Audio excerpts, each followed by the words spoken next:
Hey, thanks so much for tuning into the Daily Dose for Spiritual Growth. Hopefully you had a wonderful Christmas day yesterday and Christmas Eve on Tuesday.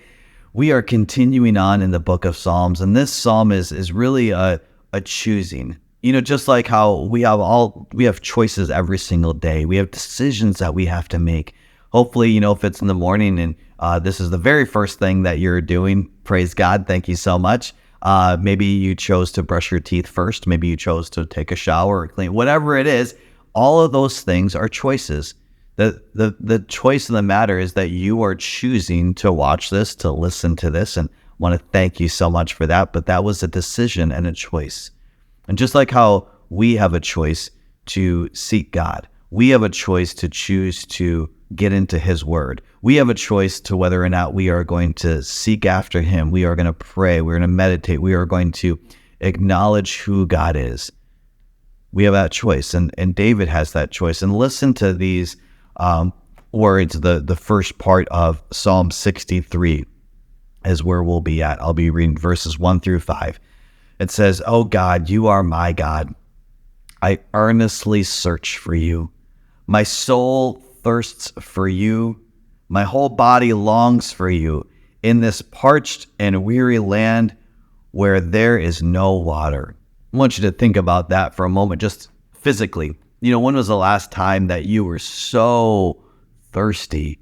Like you were just parched. I mean, you were just longing for that cold cup of water. And what David is saying here is that's the same type of thirst that I want to have for you. I want to hunger and seek after you, Lord. He continues on. He says, "I have seen you in your sanctuary and gazed upon your power and glory. Your unfailing love is better than life itself. How I praise you." Is that how we view God? I mean, I'm going to read that one more time. Your unfailing love is better than life itself. I just want us to pause and think about that for a moment. And he says, "How I praise you." So many times we are going through life, and maybe even we think about the gifts that we gave at Christmas. We think about the gifts that we received and how it's my life is better because of this. Really? My life is so much better because of my relationship with God. And anything else pales in comparison. I mean, it's not even a comparison. I want us to have that perspective. I want us to have that confidence of our relationship with God, that it's better than life itself. "I will praise you as long as I live, lifting up my hands to you in prayer." And maybe you are new to Shrewsbury Assembly, or maybe you have seen, other people worshiping or praying, and that's the lifting up of hands. And this is an example of that. I mean, it's really just a sign of surrender. It's just a sign of saying, God, I acknowledge who you are. God, I need your help. I think about when my kids were younger, and they would run to me, and then they would lift up their hands. And what was that? What did they want me to do? They wanted me to lift them up. They wanted me to carry them. When we lift up our hands in prayer and in worship, it's saying, "God, would you lift me up? God, would you carry me?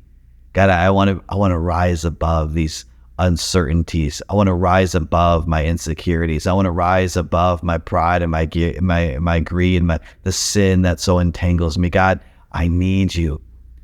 Well, guess what? God is there to lift you up, but we have to be reaching out for Him. Verse 5, "You satisfy me more than the richest feast. I will praise you with songs of joy." Maybe you had some great feasts this week on Christmas, but the greatest feast, the greatest joy that we can experience is spending time with Him, spending time with God. And as you choose to do that, my prayer is that God would speak so clearly to you today that you would truly find refuge and strength and power and confidence in Him today. Hey, thanks so much for tuning in. Make sure you tune in tomorrow for the Daily Dose for Spiritual Growth.